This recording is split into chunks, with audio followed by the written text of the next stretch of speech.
वक्ता एक होने पर भी दोनों में एक समान बात क्यों नहीं मिलती? इसका समाधान यह है कि वास्तव में पंखा तेज कर जाती है। वास्तव में विभूतियां कहने में भगवान का तात्पर्य किसी वस्तु, व्यक्ति आदि की महत्ता बताने में नहीं है, प्रत्युत अपना चिंतन कराने में है कि जिससे तुम उन विभूतियों में मुझको देखो और मेरा ही मानो उन विभूतियों। अतः गीता और भागवत दोनों ही जगह कही हुई विभूतियों में भगवान का चिंतन करना ही मुख्य है। इस दृष्टि से जहाँ जहाँ विशेषता दिखाई दे वहाँ वहाँ वस्तु, व्यक्ति आदि की विशेषता न देखकर केवल भगवान की विशेषता देखनी चाहिए, भगवान की ही तरफ वृत्ति जानी चाहिए। चाहे अंतर हो भागवत में, गीता में विभूतियों का, लेकिन जहाँ जहाँ अपनी दृष्टि जाती है, जहाँ जहाँ जो भी चीज का चिंतन करता है उसमें उनको भगवान की विशेषता देखनी, जिससे अपनी वृत्ति है जो भगवान में जुड़ जाए। ये काम तो सब घर के सब करें, लेकिन काम कैसे करें कि भगवान का कर रही हूँ मैं। बच्चे पाल रहे हैं, अपन पढ़ाई कर रहे हैं, काम बर्तन मांज रहे, कपड़े धो रहे हैं, तो उसमें क्या है, भगवान का ही काम है। भगवान ने मुझे निमित्त बनाया है बच्चों को पालना, घर का काम करना, तो जहाँ जहाँ वृत्ति जाए भगवान को। संपूर्ण प्राणियों की उत्पत्ति के 4 खानी, इन 4 स्थान है। जरायुज, जेर के साथ पैदा होने वाले मनुष्य, गाय, भैंस, भेड़, बकरी आदि है जरायुज, जेर के साथ। अंडज, अंडे से पैदा होने वाले पक्षी, सांप, गिलहरी, छिपकली आदि। उद्भिज, पृथ्वी का भेदन करके ऊपर की तरफ निकलने वाले वृक्ष, लता, दूब, घास, ये उद्भिज के अंतर्गत। और स्वेदज, जो पसीने से, जैसे जूं वगैरह है ना, ये पसीना में जुड़ेगा। तो 4 प्रकार के उत्पत्ति, जूं, लीक आदि। तथा वर्षा में जमीन से पैदा होने वाले केंचुए आदि जीव भी, ये भी वही बना है पसीने से। इन 4 स्थानों से 84 लाख योनियां पैदा होती हैं। 4 स्थान है ये, लेकिन इनसे कितनी योनियों में 84 लाख योनियां होती हैं। इन योनि में 2 तरह के जीव होते हैं, स्थावर और जंगम। अब वृक्ष, लता, दूब, घास आदि एक ही जगह रहने वाले जीव स्थावर है। इस तरह से पेड़ पौधे हैं, घास है, तो ये तो अपन उखाड़ लगाने सब लगेगा नहीं है, चलना थोड़ी है, एक जगह स्थिर है। और मनुष्य, पशु, पक्षी आदि चलने फिरने वाले जीव जंगम है। तो स्थावर जंगम का समझ में आ गया कि स्थावर तो जो स्थिर है जैसे पेड़ पौधे हैं, और जंगम है जो पशु, पक्षी, मनुष्य आदि हैं जो एक स्थान से दूसरे स्थान पर आ जा सकते हैं। इन जीवों में कोई भी जल में रहने वाला है, कोई आकाश में रहने वाला है, कोई भूमि पर रहने वाला है। इन 84 लाख योनियों के सिवाय देवता, पितर, गंधर्व, भूत, प्रेत, पिशाच, ब्रह्म, राक्षस, पूतना, बाल ग्रह आदि कई योनियां हैं। ये योनियां कई हैं। इन संपूर्ण योनियों के बीज अर्थात मूल कारण भगवान है। तात्पर्य है कि अनंत ब्रह्मांडों में अनंत जीव हैं जिनकी कोई गिनती नहीं है, पर उन सबका बीज एक ही है। सब में आत्मा एक ही है, चाहे वो कोई भी योनि में होए, कोई भी आकार का हो। इसलिए सब रूपों में एक भगवान ही है, वासुदेव सर्वम। पेड़ पौधों में वही है, जीव जंतु में वही है, मनुष्य में भी वही है। जैसे बीज से खेती होती है, जैसे बीज से खेती होती है, ऐसे ही एक भगवान से संपूर्ण संसार हुआ है। जिस प्रकार बाजरी से बाजरी ही पैदा होती है, लेकिन पीछे बात करें, बाजरा डालेंगे अपन खेत में तो बाजरा पैदा होगा। गेहूं से गेहूं ही होता है, पशु से पशु ही होते हैं, मनुष्य से मनुष्य ही होते हैं। इसी प्रकार भगवान से भगवान ही होते हैं, अतः संसार रूप से भगवान ही प्रकट होते हैं। जैसे सोने से बने गहने सोना रूपी होते हैं, नाम अलग अलग हो जाए कि हार है, चोरी है, नथ है, टीको है, बाकी है सोना। लोहे से बने औजार लोहा रूपी होते हैं, मिट्टी से बने बर्तन मिट्टी रूपी होते हैं, रुई से बने वस्त्र रुई रूपी होते हैं। ऐसे ही भगवान से होने वाला संसार भी भगवत रूप, ये भी भगवान ने ही बनाया है और सब में भगवान का प्रवेश है। लौकिक बीज से तो एक ही प्रकार की खेती पैदा होती है, लौकिक बीज से तो जैसे गेहूं के बीज से गेहूं की पैदा होगी, ऐसा नहीं होता कि एक ही बीज से गेहूं भी पैदा हो जाए और बाजरी भी पैदा हो जाए। लौकिक जीव में तो जैसे अपन गेहूं का बीज बोलेंगे तो गेहूं ही पैदा होगा, बाजरा को बोलेंगे तो बाजरा ही पैदा होगा। लेकिन भगवान ने एक ही बीज तो अनंत 84 लाख पैदा कर दी। मोठ भी पैदा हो जाए, मूंग भी पैदा हो जाए, ऐसा नहीं, सबके बीज अलग अलग होते हैं। परंतु भगवान रूपी बीज इतना विलक्षण बीज है कि उस एक ही बीज से अनेक प्रकार की सृष्टि पैदा हो जाती है। मनुष्य भी, स्थावर भी, जंगम भी, पेड़ पौधा भी है, सब तरह का। और सब प्रकार की सृष्टि पैदा होने पर भी उसमें कोई विकृति नहीं आती, कोई बदलाव नहीं आता, कोई कमी नहीं आती। नहीं आती और एकदम नक्शे से बनाया है ना, आँख है, नाक है, जीभ का आकार। और कैसी कैसी मशीन फिट करती शरीर के अंदर, जो सब चीज खाओ और उत्सर्जन होता रहेगा। पानी का बीज, बच्चा का बीज सब। डॉक्टर नहीं समझते। और खाएंगा कछू और बनेगा खून, चाहे तुम हरो खाओ, चाहे माल खाओ, चाहे पीलो खाओ, चाहे दूध पियो, सब लाल बन जाए, लाल रंग का लाल रंग का बन जाए। ये बिल्कुल रचना भगवान ने ऐसी करी है, क्योंकि वह बीज अव्यय है। अव्यय का मतलब जो खर्च नहीं होता है, कमी नहीं आती, और सनातन है, बहुत पुराना है। नाम तो अस्ति मम दिव्य नाम विभूति नाम परम तप एष उद्देश्यते प्रोक्तो विभूते विस्तरो मया। दिव्य शब्द अलौकिकता, विलक्षणता का द्योतक है, यानी भगवान की दिव्य शक्तियां हैं। तो दिव्य जो शब्द है वो अलौकिक है, विलक्षण है, सबसे अलग है। साधक का मन जहाँ चला जाए वहीं भगवान का चिंतन करने से ये दिव्यता वहीं प्रकट हो जाए। साधक है, संत है, महात्मा लोग हैं, जो भगवान का भजन करते हैं, जो भगवान के दिन रात चिंतन करते हैं, वो भगवान की जो दिव्यता है वो उनमें प्रकट होती है, संतों में, भक्तों में। क्योंकि भगवान के समान दिव्य कोई है ही नहीं। देवता जो दिव्य कहे जाते हैं वे भी नित्य ही भगवान के दर्शन की इच्छा रखते हैं। नित्यम दर्शन कांचने, इससे यही सिद्ध होता है कि दिव्याति दिव्य तो एक भगवान ही है। इसलिए भगवान की जितनी भी विभूतियां हैं तत्व से वे सभी दिव्य हैं, परंतु साधक के सामने उन विभूतियों की दिव्यता तभी प्रकट होती है जब उसका उद्देश्य केवल एक भगवत प्राप्ति का ही होता है।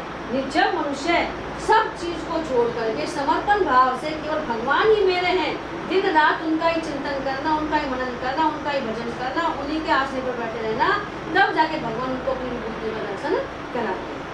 ये है ना अपने गीता प्रेस गोरखपुर का है ना, जयदयाल गोविंद जी और वो हनुमान सिंह पोदार जी। तो हाँ, तो ये मतलब शुरू में ही है ना, तो इनसे भगवान कृष्ण साक्षात बात करेगा, राधा जी और एक है राधा बाबा, एक राधा बाबा, मतलब बहुत ये संत है, राम सुखदास जी हैं, राधा बाबा हैं। तो ये आपस में जब राधा बाबा इनके पास रहेगा, हनुमान प्रसाद पोदार जी के पास में, तो इन्होंने कही कि भाई मैं वहाँ जाऊँगा वृंदावन।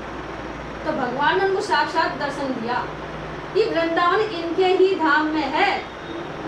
जो पोदार जी हैं, भाई जी कह वगैरह इनसे, ये पोदार साहब हैं, ये साक्षात भगवान है, साक्षात वृंदावन है, आप इनको छोड़कर कहाँ जा रहे हो?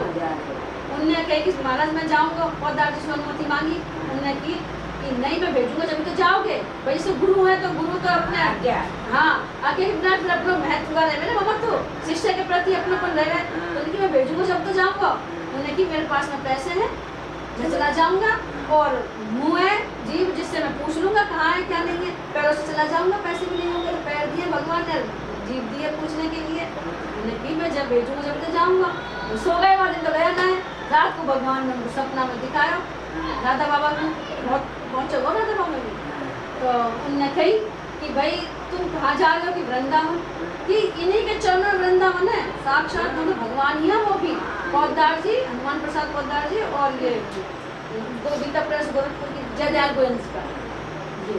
तो उन्होंने की कि भाई फिर वो उन्होंने की आज के बाद में कहीं नहीं जाऊँगा, अगर मैं इनसे अलग होऊंगा तो मेरी मृत्यु के बाद ही होऊंगा, मृत्यु मुझे अलग कर सकती है, और कोई भी ऐसी नहीं है जो अलग कर अलग हो जाए। और हर 24 घंटे के अंतर्गत मैं एक बार इनके दर्शन अवश्य करूँगा, चाहे मैं कहीं भी रहूँ, कैसी भी स्थिति में रहूँ, लेकिन 24 घंटे में एक बार तो अवश्य दर्शन करूँगा।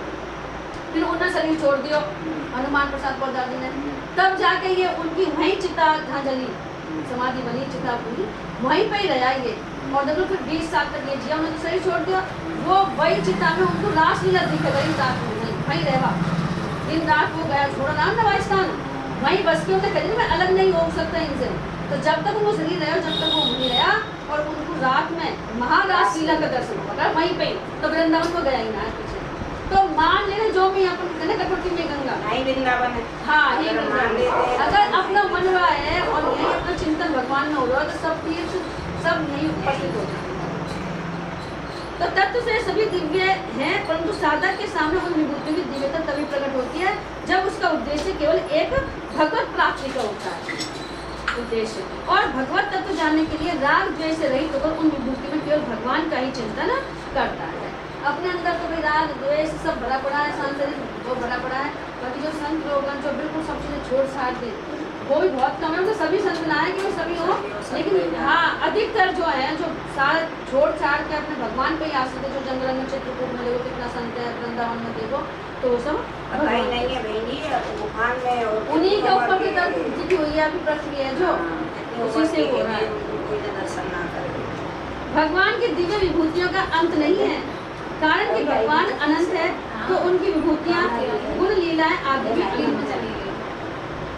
हरि अनंत हरि कथा अनंता, इसलिए भगवान ने विभूतियों के उपक्रम में और उपसंहार में दोनों ही जगह कहा है कि मेरी विभूतियों के विस्तार का अंत नहीं है, मैं कहाँ तक विस्तार करूं। उसको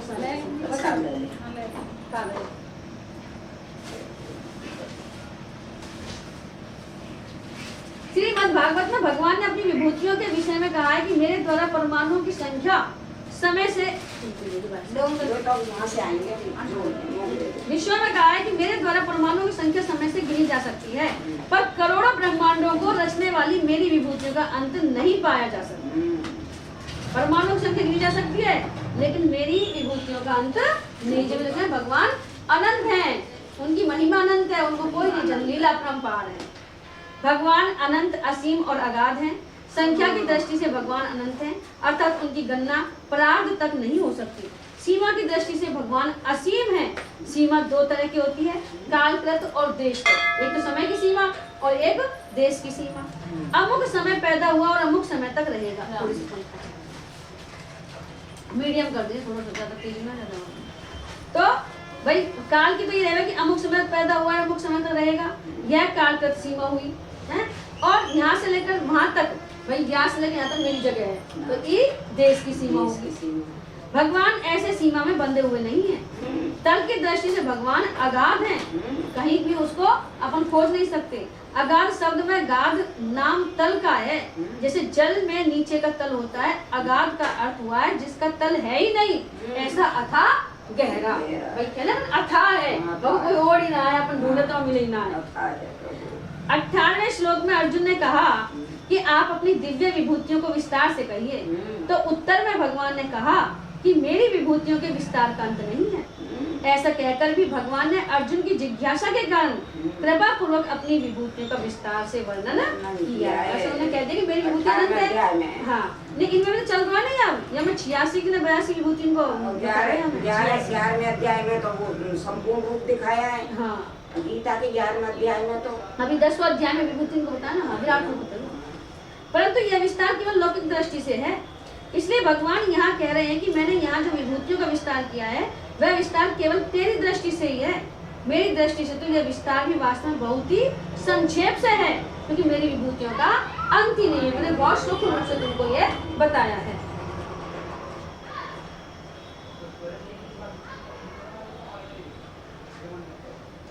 गीता में भगवान ने कारण रूप से 17 विभूतियां, 17 बताइए, 7 और 18 और 12वें श्लोक तक, 7वें अध्याय के 8वें से 12वें श्लोक तक बताएंगे 17 विभूतियां। कारण कार्य कारण रूप से 37 विभूतियां बताएंगे 9वें अध्याय के 16वें से 19वें श्लोक तक।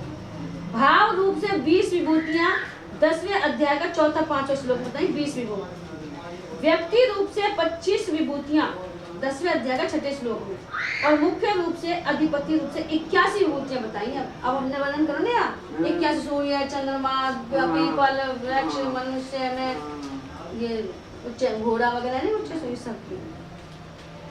सार रूप से 1 विभूति और प्रभाव रूप से 13 विभूतियां बताई हैं। इन सब का तात्पर्य यही है कि एक भगवान के सिवाय कुछ नहीं है। सब रूपों में एक भगवान ही भगवान है। सब भगवान का ही समग्र रूप है। असत परिवर्तनशील और सत अपरिवर्तनशील है। ये सत और असत दोनों ही भगवान की विभूतियां हैं, यानी परा और अपरा। सत सच्चा में अर्जुन, तात्पर्य है कि विभूति रूप से साक्षात भगवान ही है। अतः जिसमें हमारा आकर्षण होता है वास्तव में भगवान का ही आकर्षण है। भगवान ने पूछी कि भाई मैं कैसे चिंतन करूं, तो भगवान ने कि जो जो जहाँ तेरा मन जाता है, जो जो तू चिंतन करता है, उसको मेरा ही रूप देख, मुझको ही मान। परंतु भोग बुद्धि के कारण वह आकर्षण भगवत प्रेम में परिणित न होकर काम आसक्ति में नित हो जाता है, क्योंकि अपनी बुद्धि कैसी है, भोग बुद्धि, सुख चाहती है, आराम चाहती है, तो हमारी भगवत प्रेम में परिणित न होकर के और संसार में बंध जाते हैं, जो संसार में बांधने वाले हैं। गीता में भगवान ने ब्रह्म को भी माम कहा है। माम का मतलब है अपना स्वरूप। देवताओं को भी माम कहा है, इंद्र को भी माम कहा है, उत्तम गति को भी माम कहा है, क्षेत्रज्ञ को भी माम, जीवात्मा, क्षेत्र और क्षेत्रज्ञ, क्षेत्र तो शरीर और क्षेत्रज्ञ जीवात्मा माम कहा है। सबके शरीर में रहने वाले अंतर्यामी को भी माम कहा है। माम का मतलब अपना स्वरूप, मेरा स्वरूप। संपूर्ण प्राणियों के बीज को भी माम कहा है। आदि तात्पर्य है कि सगुण निर्गुण, साकार निराकार तथा मनुष्य, देवता, पशु, पक्षी, भूत, प्रेत, पिशाच आदि जो कुछ भी है वह सब मिलकर भगवान का ही समग्र रूप है। जो भी दिखाई दे रहा है प्रकृति में वो सब भगवान का ही रूप है। अर्थात भूत नहीं है, भूत में भगवान है। हाँ, अर्थात सब भगवान की ही विभूतियां हैं, उनका ही ऐश्वर्य है। ये सब की सब विभूतियां अव्यय हैं, अविनाशी हैं। यहाँ शंका होती है कि जब संपूर्ण संसार ही भगवत स्वरूप है तो फिर विभूति वर्णन का क्या तात्पर्य है? बताए भाई पेड़ में पीपल में है तो विभूति क्या वर्णन है? इसका समाधान है कि अर्जुन का प्रश्न ही यही था कि मैं कहाँ आपका चिंतन करूं। वास्तव में सब कुछ भगवान का समग्र रूप ही है, पर मनुष्य को जिस वस्तु में विशेषता दिखती है उस वस्तु में भगवान को देखना, उनका चिंतन करना सुगम पड़ता है। ये तो सभी दिन कोई तो खास हो रही है, फिर तुम क्या कौन शांत है तो ये भी भगवान का रूप धारण देख ले भाई, है तो सभी संसार, लेकिन कोई ना कोई विशेषता पर वो दिखे भाई ये बहुत अच्छी है, चलो यहाँ तुम प्रेम करो तो भाई सु प्रेम कर ले भाई, भगवान को रूप देख।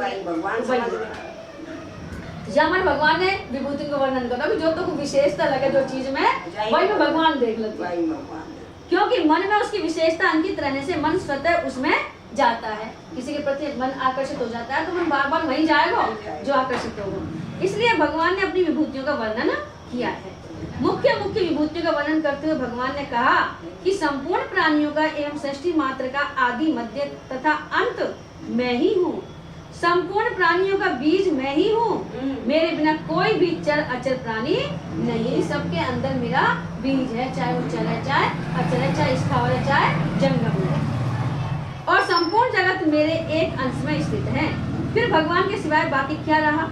जब सभी मेरे में स्थित है तो भगवान के सिवाय मेरा क्या रहा? कुछ भी बाकी नहीं रहा, सब कुछ भगवान ही है। वासुदेव सर्वम। गीता में विभूति वर्णन गौण नहीं है, प्रत्युत यह भगवत प्राप्ति का मुख्य साधन है, जिसकी सिद्धि वासुदेव सर्वम में मैं होती है। कारण कि संसार में हमें जहाँ भी कोई विशेषता दिखाई दे उसको भगवान की विशेषता मानने से हमारा आकर्षण उस वस्तु, व्यक्ति आदि में न होकर भगवान में ही होगा।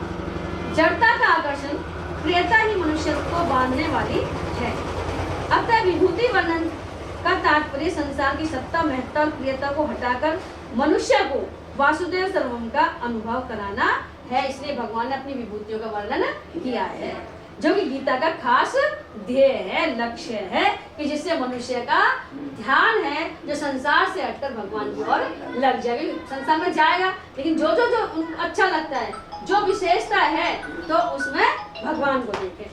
संसार की सत्ता, महत्ता और संबंध ही मनुष्य को बांधने वाला है। जहाँ आपने संसार को अपना मान लिया, शरीर को अपना मान लिया, उसकी महत्ता मान ली, वहीं अपन बन जाते हैं संसार से। इसलिए संसार में जहाँ मनुष्य का ज्यादा आकर्षण होता है वहाँ उसकी भोग बुद्धि न होकर भगवत बुद्धि हो जाएगी।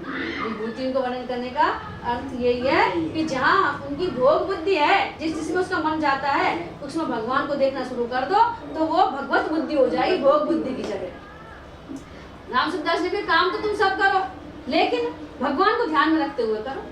काम सब झाड़ू लगा रही है, हाँ भगवान का घर बुआ रही हूँ, बच्चों का पालन पोषण कर, भगवान तुमने दिया, तुम्हारे हैं इसलिए तुम्हारा सेवा कर दी, मतलब तो वो सब भगवान का काम हो जाएगा।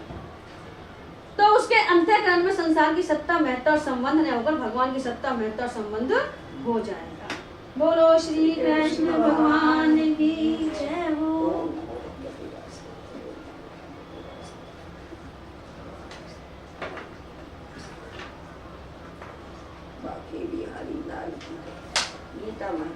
बोलो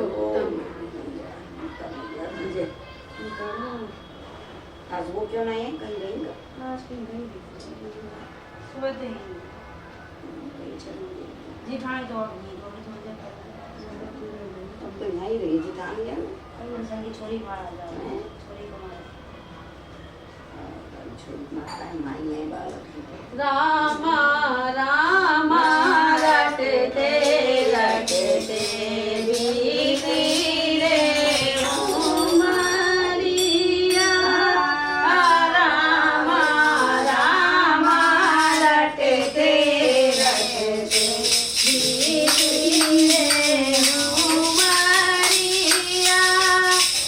रघुकुल नंदन कवि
दर्शन की प्यारी अभिलाष में नारी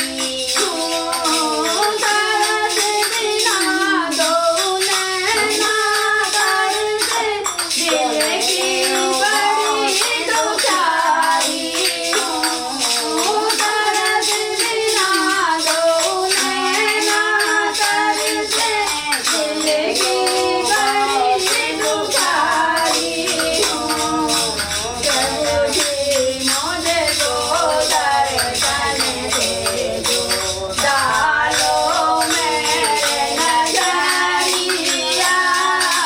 प्रभु जी मुझको दर्शन दे दो डालो मेरे नजरिया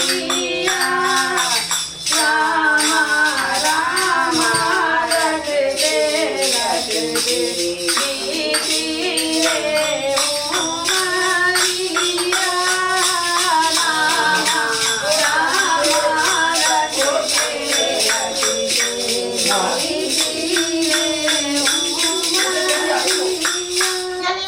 बोलो श्री कृष्ण श्री कृष्ण भगवान की जय। सभी का भला करो भगवान सभी पर दया करो भगवान सभी के कष्ट हरो भगवान सभी के आप रमो भगवान सभी का भला करो भगवान प्रभु निज दिन यही है प्रार्थना कातर करुणे मन की जहाँ भी हो वहीं से लेते हैं आस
के देव और कछु नहीं चाहिए निस दिन तुम्हारी सेव बारी बारी वर मांगूं हरस देओ श्री रंग पद सरोज अन पायनी भगति सदा सतसंग सिया बलराम जय जय राम मेरे प्रभु राम जय जय राम करो कल्याण जय सर्वे भवन्तु सुखिनः सर्वे सन्तु निरामया सर्वे भद्राणि पश्यन्तु मा कश्चित् दुर्भाग् भवेत् ॐ शान्ति शान्ति शान्ति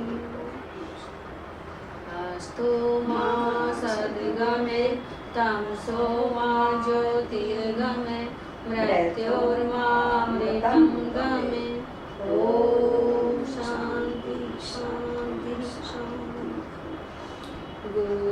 गुरुर्ब्रह्मा गुरुर्विष्णु गुरुर्देवो महेश्वर गुरुर्साक्षात् परब्रह्म तस्मै श्री गुरुवे नमः तस्मै श्री गुरुवे नमः तस्मै श्री गुरुवे नमः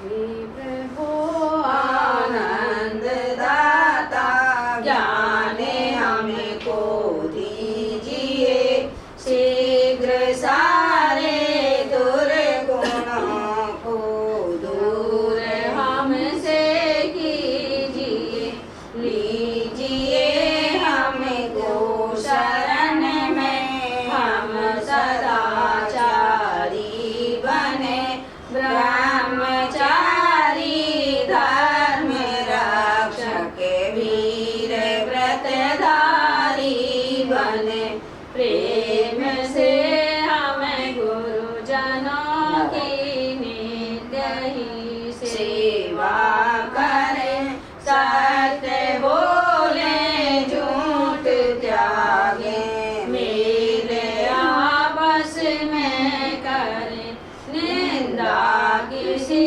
की हम किसी से भूल कर भी ना करें दिव्य जीवन हो हमारा यश तेरा गाया करे हे प्रभु आनंद दाता ज्ञान हमको दीजिए शीघ्र सारे दुर्गुणों को दूर हमसे कीजिए हमारी राम जी से राम राम कहियो जी हनुमान हमारी राम जी से राम राम कहियो जी हनुमान कहियो जी हनुमान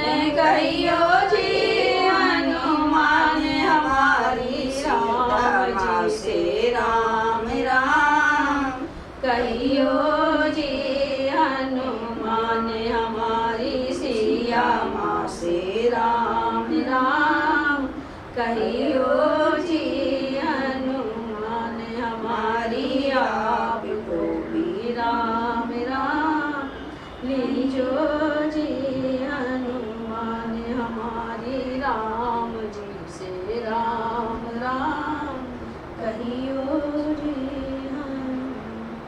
बोलो बजरंग बली की जय वीर हनुमान अति बलवाना राम राम रसियो रे प्रभु मन बसियो रे वीर हनुमान अति बलवाना राम राम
बोलो सद्गुरु महाराज की जय हो। सियावर रामचंद्र भगवान की जय हो। पवन सुत हनुमान की जय हो। उमापति महादेव की जय हो। आज के आनंद की जय हो। हर हर महादेव, हर हर महादेव, हर हर महादेव। हरे राम राम राम हरे हरे, हरे कृष्णा कृष्णा कृष्णा हरे हरे, हरे राम राम राम हरे हरे, हरे कृष्णा कृष्णा कृष्णा हरे राम, हरे राम राम राम हरे हरे, हरे कृष्णा कृष्णा कृष्णा हरे हरे, हरे राम राम राम हरे हरे, हरे कृष्णा कृष्णा कृष्णा हरे हरे।